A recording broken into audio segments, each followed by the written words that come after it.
Breaking news చూస్తున్నాం. పూరి జగన్నాథుడి రత్న భండార్ తెరుచుకుంది. అయితే ఆదిలోనే కాస్త అపశృతి జరిగినట్టు తెలుస్తోంది.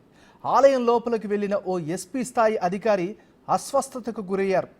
అసలు రత్న భండార్ లోపల పరిస్థితులు కాస్త ఇబ్బందికరంగా ఉన్నాయని చెబుతున్నారు సిబ్బంది. మొదటి 2 గదుల తలుపులు సులభంగానే తెరుచుకున్నా 3వ గది తలుపులు మాత్రం అతి కష్టం మీద తెరిచారు. దాదాపు 2 గంటల పాటు ఎక్స్పర్ట్ టీం కష్టపడితే గానీ తలుపులు తెరుచుకోలేదు. 3వ గది తలుపులు తెరిచే ముందు ప్రత్యేక పూజలు నిర్వహించారు.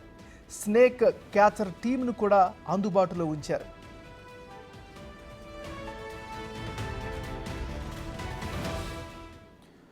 మనం బ్రేకింగ్ న్యూస్ చూస్తున్నాం. పూరి జగన్నాథుడి రత్న భండార్ తెరుచుకుంది. అయితే ఆదిలోనే కాస్త అపశృతి జరిగినట్లు తెలుస్తోంది.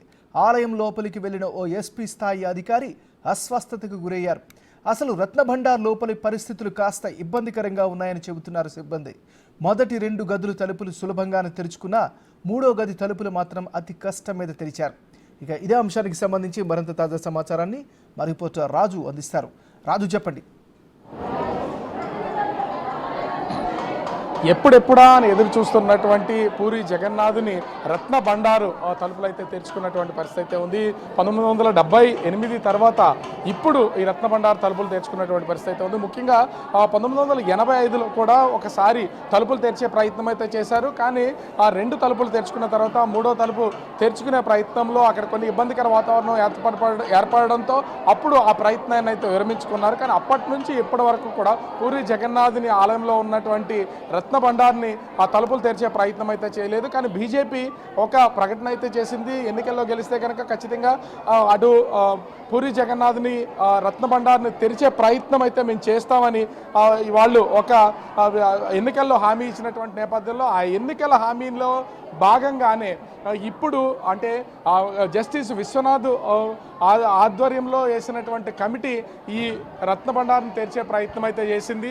మొదటి 2 తలుపులు తెరుచుకున్న తర్వాత 3వ తలుపు తెరవడానికి దాదాపుగా 2 గంటల సమయం తీసుకోవాల్సినటువంటి పరిస్థితి అయితే ఉంది. ఎందుకు అంటే మొత్తం 3 తలుపులు తెరిస్తేనే లోపల ఉన్నటువంటి బంగారు ఆభరణాలు, వెండి ఆభరణాలు, వజ్ర వైడూర్యాలు మొత్తం అన్నీ కూడా లెక్క తేలే అవకాశం అయితే ఉంటుంది. లోపల ఉన్నటువంటి ఈ గదులకు సంబంధించి 3 తలుపులు అయితే తెలుసుకున్నారు. అయితే 3వ తలుపు తెరుచుకున్నటువంటి సమయంలో కొంత ఇబ్బందికర వాతావరణం, ఒక ఎస్పీ స్థాయి అధికారి లోపలికి వెళ్ళిన తర్వాత కొంత అస్వస్థతకు గురయ్యారనే సమాచారం అయితే అందుతుంది. ఆల్రెడీ అక్కడ ఒక ఎస్పీ, జిల్లా కలెక్టరు, అదేవిధంగా ఒక డిఐజీ స్థాయి అధికారి కూడా పర్యవేక్షణ చేస్తూ ఉన్నటువంటి పరిస్థితి అయితే ఉంది. ముఖ్యంగా చూస్తే ఒక ర్యాపిడ్ యాక్షన్ ఫోర్స్కి సంబంధించి ఒరిస్సా ర్యాపిడ్ యాక్షన్ ఫోర్సు పోలీసులు అయితే పూర్తి స్థాయిలో అక్కడే ఉండి పర్యవేక్షణ చేస్తున్నారు.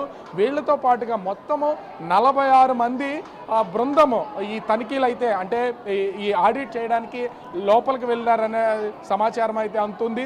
అయితే వైద్య సిబ్బంది ముఖ్యంగా ఇక్కడ కీలకంగా వ్యవహరించినటువంటి వాళ్ళు స్నేక్ క్యాచర్స్. ఎందుకంటే ఎప్పటి నుంచో కూడా నాగబంధం అనేది ఉంది. నాగబంధం ఉండడం వల్లే తీవ్రమైనటువంటి ఇబ్బందులు ఏర్పడతాయని ముందు నుంచి ఒక ప్రచారం అయితే జరుగుతుంది.